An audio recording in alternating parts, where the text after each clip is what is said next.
So what's up mga kalapatids around the globe? Yan lahat. Welcome to my vlog, CD Love TV. So for today's video, so wala tayo sa loop natin dahil yung fifth lap ng race ng Team Sidel, saan to ginanap, paliwanag ko sa inyo. Tara, let's go.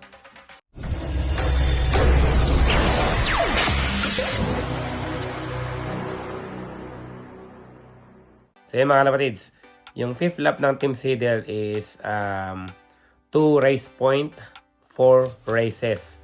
So bakit? Papaliwanag ko sa inyo. So same din ng fourth lap at saka ng third lap. Yung unahin natin yung lugar, miles, 199 kilometers. Then, Condamine, 190 kilometers. So, ito yun. Yan. So, ang unang ni-release na race ay yung special race. Miles, 199 kilometers sa loop natin, air distance. CAC. So, sa special race na yon, 2 CAC lang ang ibabasket mo, tapos clock 1. So yun, so naglagay tayo ng 2 syempre.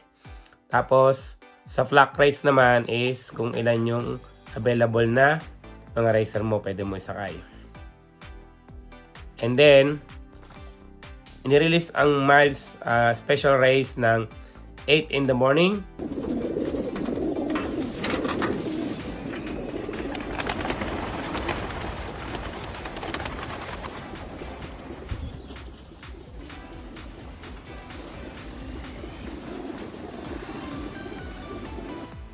At yung flat race naman is 8:15 in the morning.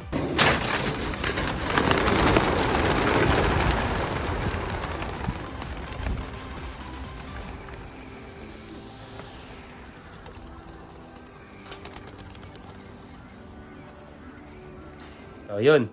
And then pumunta naman sa Condamine, which is 190 kilometers. Ang special race naman doon is hen. So, basket mo ang 2 hen, clock 1.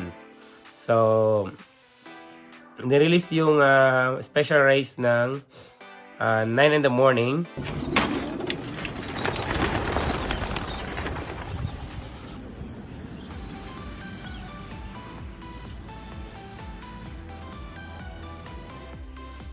Tapos 9:15 naman yung flat race.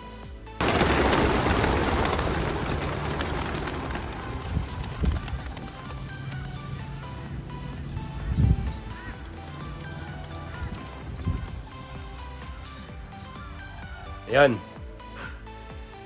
Hindi ako nakapag-abang mga kalapatids. So, wala tayong video ng abangan, sad to say, kasi may priority tayo na trabaho. So, pinapunta ko ng boss ko sa isang job site sa Dalby.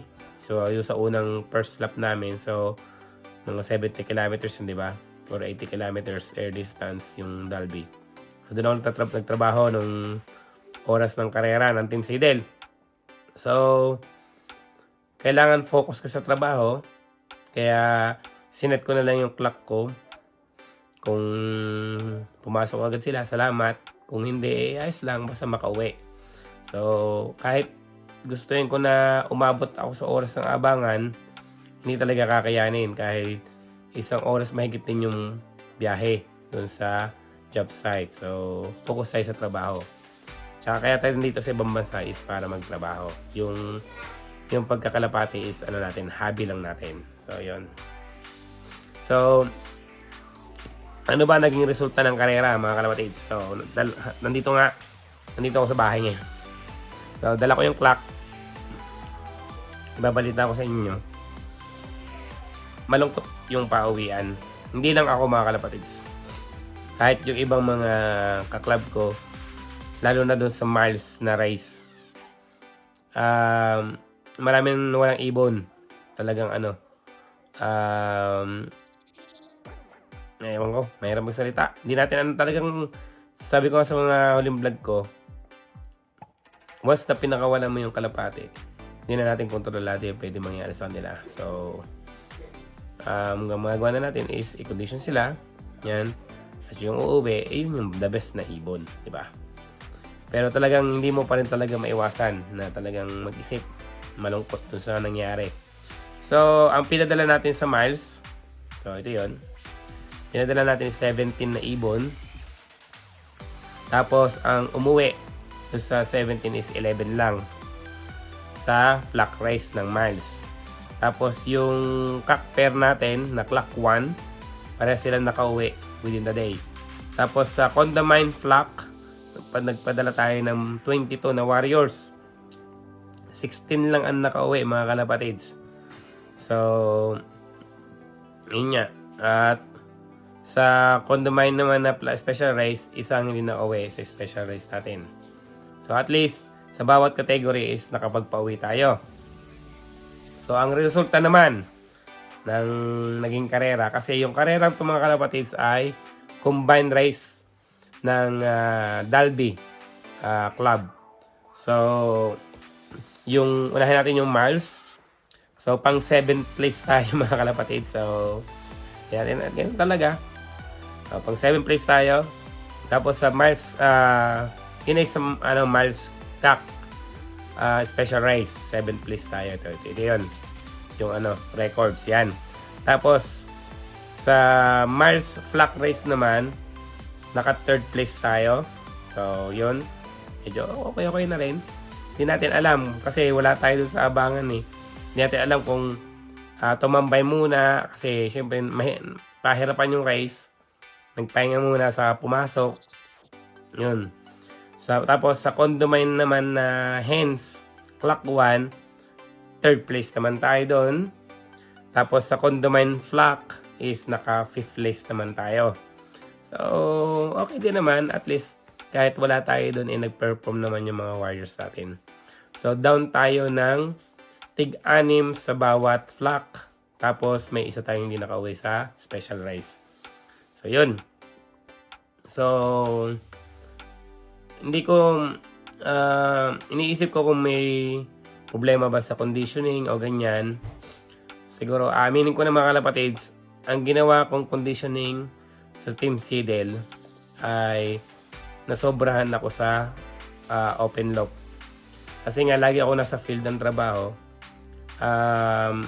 Open loop ako, kaso, hindi ko nga alam kung bakit tinawag kong open loop, nakalakang pinto. Sarado ang pinto, sarado din ang trapping. So, mula 9 o'clock onwards, nasa labas sila. Kaya taas-baba sila paglipad. Talagang nagsunog sila ng fats. Saka talagang sila. Kung makikita mo yung tsura nila, fit sila, alerto, ganyan. Pero wala silang susunugin sa oras ng karera. Kaya ginawa ko, selection lang. Nung nakita ko yon, buti na lang, kahit isang araw, na-notice ko na siya ng 2 days pa lang. Kasi, 2 days pa lang, before basket, nag-check na ako kung anong i-adjust ko. 2 days, sabi ko, uy, something wrong. Kaya, pinahinga ko na sila.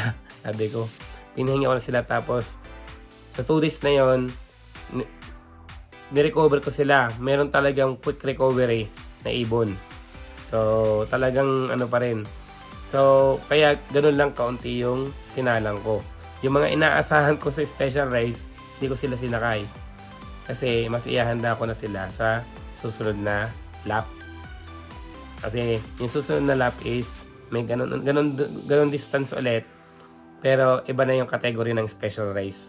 So, yun. Ang pagkakamali ko na nakita ko is yung open loop na nakalakang pinto. Nakalakang pinto, wala sila. Lagi na nasa labas na sila. Pag may dadaang predator sa loop, ang tendency nun, dilipad sila. Tataas sila ng mataas, iiwasan nila yon. Siyempre, ikaw ba naman, mayroong kalaban, magpapapatay ka ba, di ba? Hindi. So, lalayo sila, ililigtas sila sa sarili nila. So, yun ang nakita ko, mali ko sa ginawa kong preparation, which is hindi naka-line up sa procedure namin, sa proseso namin.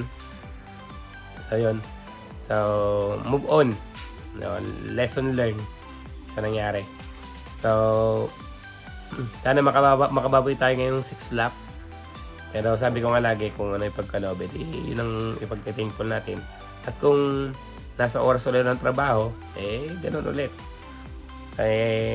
Hindi man natin pwede pabayaan yung trabaho natin, kaya nandito tayo para di magtrabaho, di ba? So yun, ipopost ko na lang dito kung ano yung mga bloodline ng mga nanguna sa team natin na nag-clock. So hindi ko rin inaasahan na sila yung magka-clock. Ay hindi pala, meron pala isa doon talaga, aasahan ko talaga. Yung full sibling ni voltage, yung red check. Talagang alam ko, talagang bibira yun. Kasi sa lahat ng mga Vandenbolt natin, siya yung nafe-feel ko na nung nagsiselect ako na okay. Kaya alam ko bibira siya. Kaso yung anak ni voltage, nung lagi natin naka-clock, hindi nakauwi mga kalapatid. Kaya sana within 1 week or 4 days, at least sa 4 days na yon, mula nung niray, sana makabalik siya. Pero hindi natin alam ang nangyari. Pag nangyari siya ng Falcon, talagang wala na. Hindi tulad nung pinost ko na nakaraan, si 490, yung team video niya. So, naklock natin siya ng 935 kilometers. Second day.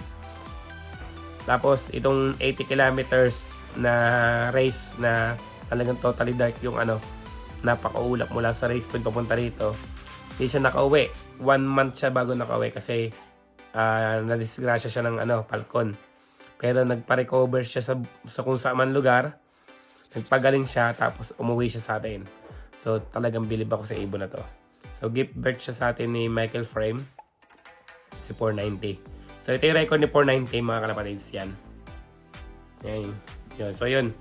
So sa mga ibon na hindi nakakauwi mga kalapatids, hindi natin alam kung ano nangyari. Kaya focus na lang tayo sa conditioning.